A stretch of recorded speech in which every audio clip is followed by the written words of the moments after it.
होता है उसे को ही हम जी कहते हैं। जी मतलब जनरेशन। अब ये 1G 2G 3G 4G ये सब जो थे सर ये जनरेशन थे। ये कब आए थे सर? यहाँ पे आप देखेंगे 1G आया था 82 में आया था, ये 1992 में आया था 2G, 2001 में आ गया था आपका 3G, और 2012 में ही आपका 4G आ गया था, लेकिन हम लोग को नहीं मिला था, हम लोग को बाद में मिलना चालू हुआ। दुनिया यूज कर रही है 5G। अभी ट्रायल चल रहा है, इसको 1 से 2 साल में ये पब्लिक के लिए दे दिया जाएगा। अब इसमें मेन अंतर क्या होते हैं समझिए ध्यान से। 1G जो मोबाइल था उसकी स्पीड बहुत कम थी, लगभग 24 केबी का था। सोचिए एक इमेज अच्छा से नहीं भेज पाएंगे वहां पे। और इसकी मोबाइल जो थी वो उसमें एक एंटीना निकला रहता था बहुत बड़ा साइज का। और इसकी सबसे बड़ी खराबी क्या थी? स्पीड कम था और इससे आप मैसेज नहीं कर सकते। हम ये कह सकते हैं कि जो 1G टेक्नोलॉजी था वो डिजिटल कुछ लिख नहीं सकता था, ये केवल एनालॉग सिग्नल भेजता था और कॉल कर सकता था।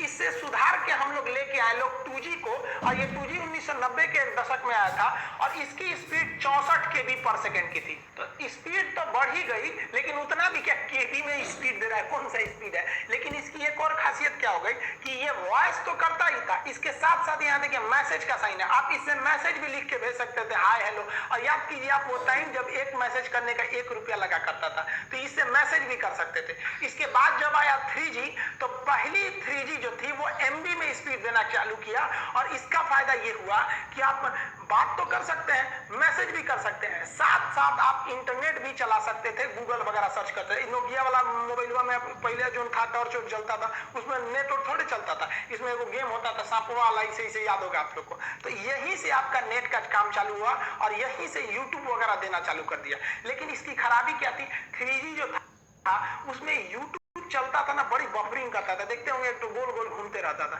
जिस वजह से इसमें 3.5 लाया गया, 3.7 लाया गया।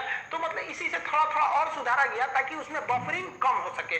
3G में ये सब मोबाइल वगैरह आने लगे सब, जिसको आप मल्टीमीडिया मोबाइल कहते थे, 3G के उसमें आ गए। अब उसके बाद जब मेन लॉन्च हुआ 2009-10 के पास आपका 4G का जो मेन प्रोटोकॉल चालू हुआ, तब इसमें क्या हुआ, 100 Mbps का स्पीड आपको मिलना चालू हो गया। और यहीं से आप वीडियो कॉलिंग चालू किए थे। इधर आपका वीडियो कॉलिंग, आपका जो वो मल्टीमीडिया मोबाइल था उसमें वीडियो कॉलिंग नहीं किए होंगे, तो ये फैसिलिटी दे दिया 4G आपको वीडियो कॉलिंग का। आज जितना भी मोबाइल वगैरह देख रहे हैं लोग वो 4G है, कई कई तो 5G भी मोबाइलें आ गई हैं, हालांकि 5G बहुत जल्दी हम लोग को सर्विस मिलेगा। अब आने वाला है 5G इंडिया में बहुत जल्दी। इसकी खासियत क्या होगी, ये सेम 4G की तरह होगा, लेकिन उससे स्पीड ज्यादा होगा और एडवांस ज्यादा होगा।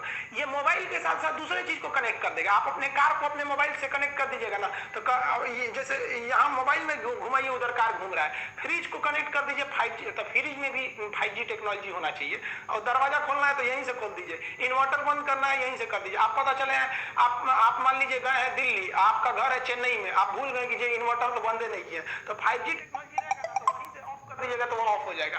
बल्ब वगैरह जला सकते हैं, बुझा सकते हैं, तो वो सब ऐसा नहीं कि केवल मोबाइल 5G हो जाएगा, घर में आपका 5G है ये नहीं है तो नहीं होगा, उसमें भी टेक्नोलॉजी बढ़ानी पड़ेगी। तो आज के समय 5G की ओर जा रहा है, लेकिन हम लोग वर्तमान में 4G यूज कर रहे हैं और एक काफी लंबे समय तक 4G यूज करेंगे। लेकिन 4G भी अचानक से डेवलप नहीं हुआ, 4G की जितनी रिक्वायरमेंट थी उतना कोई भी कंपनी पूरी नहीं कर पा रही थी। इसीलिए गवर्नमेंट ने कहा कि देखिए आप 4G ले लीजिए, लेकिन इसमें सुधार करते रहिए, लॉन्ग टाइम तक आपको सुधार करना पड़ेगा। तो उसी को कहा गया लॉन्ग टर्म इवोल्यूशन, यानी उसमें सुधार। तो लॉन्ग टर्म इवोल्यूशन को आप LTE करते हैं। तो जब 4G टेक्नोलॉजी में धीरे धीरे सुधार की क्रिया होती है तो उसी को हम लोग कहते हैं LTE। अब ये 4G दो अलग अलग चीज का यूज कर रही थी। इंटरनेट चलाने के लिए डाटा भेज रही थी, वो ऑप्टिकल फाइबर के थ्रू भेज रही थी बहुत तेज स्पीड में, और जो वॉइस था ना बात करने के लिए, उसके लिए वो रेडियो फ्रीक्वेंसी का यूज करती थी, RF। रेडियो फ्रीक्वेंसी में डिस्टरबेंस बड़ी ज्यादा होता है। तो 4G जब लाया गया तो LTE लाया गया क्योंकि इसमें सुधार की जरूरत थी। अब इस 4G में समस्या ये था कि डाटा तो तेज चलता था, नेट तेज चलता था, लेकिन फोनवा कीजिएगा तो फोन जाता था आपका रेडियो फ्रीक्वेंसी में, जिसमें कभी सिग्नल अच्छा नहीं रहता था, कभी आप फोन करेंगे, अब उसमें कई सिग्नल भेजे जाते थे, तो आप बात करते करते रहिएगा, किसी के दूसरे का आवाज आने लगेगा। कभी कॉले नहीं लगेगा। तो वॉइस की बड़ी समस्या रहती थी। तो कंपनियों ने सोचा कि भाई आप जियो भी लिए होंगे ना शुरुआत में, तो 6 बार फोन कीजिएगा तो 1 बार लगता था। शुरुआत में जब जियो आया था तो लगता ही नहीं था फोन। रीजन क्या था कि 4G का डाटा स्पीड तो ठीक था, लेकिन जो वॉइस भेजता था ना वो क्या करता था, वो रेडियो फ्रीक्वेंसी में भेज देता था। तो रिलायंस ने क्या किया, उसने कहा कि एक काम करते हैं, हम जो डाटा भेज रहे हैं एक काम करते हैं उसी के साथ साथ हम वॉइस को भेज देते हैं, तो दोनों का स्पीड तेज हो जाएगा। तो उसने इस LT में वॉइस भी जोड़ दिया, तो उसी को कहा गया वॉइस ओवर LT। तो LT का तो पहले पता है, बस उसमें वॉइस ओवर जोड़ देंगे तो वोल्टी हो गया। तो रिलायंस जब लाया था शुरुआत में जियो को तो LT लाया था, तो बड़ी उसकी कॉलिंग की समस्या थी। तब क्या किया, 1 साल बाद उसने वोल्टी ला दिया। अब इसमें कॉलिंग समस्या नहीं, जहां से नेट जा रहा है वहीं से आपका वॉइस को भेज दे रहा है। और ये क्या करता है, वॉइस को प्रेफरेंस ज्यादा देता है। इसलिए आप देखेंगे अगर वोल्टी मोबाइल रहेगा ना खटाक से लग जाता है, और LT वाला रहेगा ना तो टूक टूक टूक टूक करेगा, जल्दी लगेगा नहीं। अब वोल्टी वाला फटाक से लग जाता है। और वोल्टी में अगर आप देखेंगे तो जब आप वॉइस कर रहे होते हैं तो आपका नेट थोड़ा सा उसको नेट को प्रेफरेंस कम देता है, वॉइस को प्रेफरेंस ज्यादा देता है। तो आजकल जितनी भी मोबाइल आ गई